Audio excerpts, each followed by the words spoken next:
राठौड़ वंश के बारे में जानेंगे।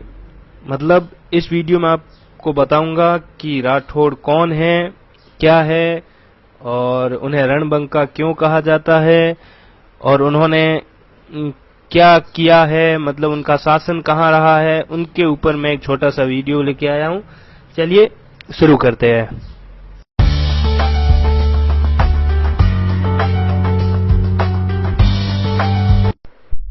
राठौड़ एक राजपूत जाति है। इनका निवास उत्तर भारत में है। इनका शासन राजस्थान के उत्तर पश्चिमी भाग यानी कि मारवाड़ में पारंपरिक रूप से था।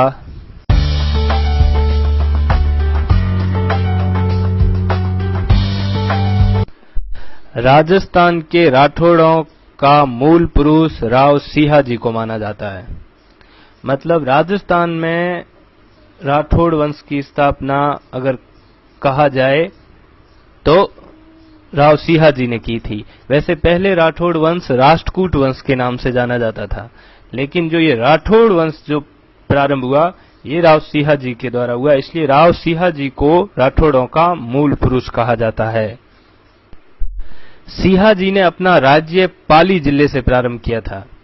तो पाली जिले के ही एक गांव जिसका नाम बिट्टू है, वहां पर सिंहाजी की छतरी बनी हुई है।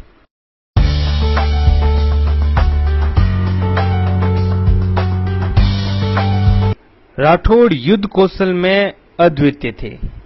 उन्होंने अपने युद्ध कौशल से बड़े बड़ों को धूल चटाई थी। उनके इस पराक्रम, इस शौर्य के कारण ही उन्हें रणबंका कहा जाता है, क्योंकि जब युद्ध होता था और सामने वाले शत्रु को यह पता चल जाता था कि युद्ध में राठौड़ भी भाग ले रहे हैं, तो कई बार कई योद्धाओं ने युद्ध ही नहीं लड़ा था।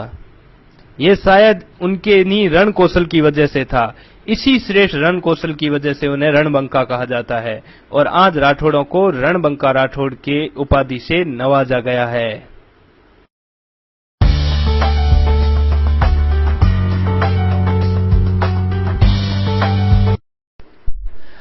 हमारे देश भारत की आजादी से पहले यानी कि 1947 से पहले राठौड़ों की पूर्व भारत में 10 से भी ज्यादा रियासतें थी और ठिकानों का तो क्या कहें, सैकड़ों ताजमी ठिकाने थे, जिनमें मुख्य जोधपुर, मारवाड़, किशनगढ़, बीकानेर, ईडर, कुशलगढ़, सैलाना, झाबुआ, सीतामऊ, रतलाम, मांडा, अलीराजपुर, मेड़ता, मारोट, गोडवाड़, घनेराव आदि बहुत सी थी, जो पूरी बता नहीं सकते हम।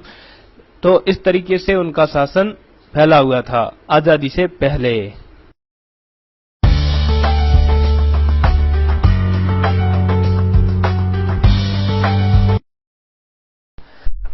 अब बात करते हैं राठौड़ों की शाखाओं की। मतलब राठौड़ वंश में अलग अलग शाखाएं हैं। तो मैं अब राठौड़ वंश की कुछ शाखाओं के या खापों के नाम लूंगा। आप ये सुनकर या मतलब पता लगा सकते हैं कि आप कौन से राठौड़ हो या आपके कोई रिश्तेदार है या संगे संबंधी है जो राठौड़ है वो कौन से राठौड़ है। मैं नाम लूंगा। वैसे तो मैं कोशिश करूंगा कि सबके नाम ले लूं, लेकिन अगर कोई रह जाए, चूक जाए और आप वो राठौड़ हो तो आप मुझे कमेंट बॉक्स में लिख के बता देना कि भाई ये आप रह गया, राठौड़ वंश में आता है। तो मैं शुरू करता हूं।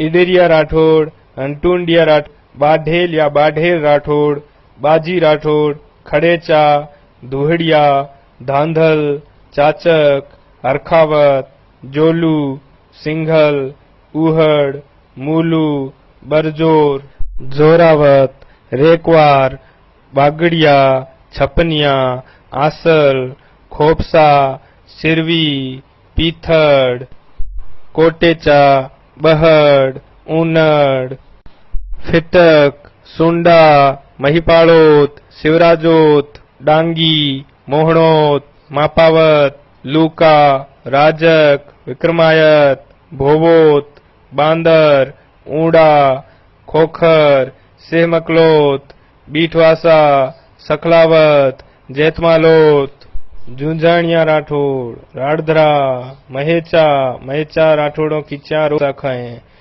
पोकरणा, बाड़मेरा, कोटड़िया, खाबड़िया, गोगादेव, देवराजोत, चाड़देवोत, जय सिंधवे, सातावत, भीमावत, अर्डकमलोत, रणधीरोत, अर्जुनोत, कानावत, पूनावत, जेतावत। जेतावत राठौड़ों की 3 उपशाखाएं।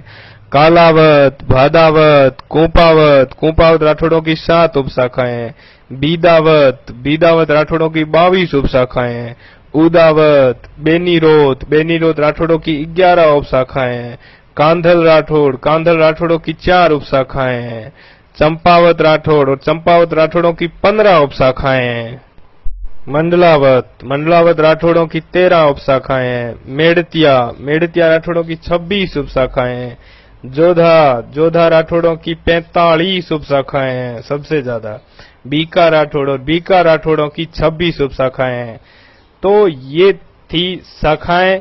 वैसे उप शाखाओं पे कभी और दिन वीडियो बनाऊंगा तो बना दूंगा, वरना बहुत ज्यादा लंबा हो जाएगा वीडियो। और इन शाखाओं में से अगर कोई शाखा रह गई है जो आपकी है या आपके किसी रिश्तेदार की है जो मैंने ना ली हो इसमें, तो आप मुझे बता सकते हैं। वैसे वो उप शाखा हो सकती है। आप ये भी पता रखना साथ में कि जो आप राठौड़ों की जो शाखा बता रहे हैं वो उप शाखा है या मुख्य शाखा है, क्योंकि उप शाखा के पीछे वो चीज यूज होगी। जैसे महेचा है तो कौन से महेचा है, मतलब इस तरीके से। तो आप मुझे कमेंट बॉक्स में बताना जरूर, और वीडियो कैसा लगा ये भी बताना, और नए टॉपिक बताना। आगे मैं एक और वंश जैसे भाटी वंश या कोई भी और वंश है उसके ऊपर नेक्स्ट वीडियो लेके आऊंगा।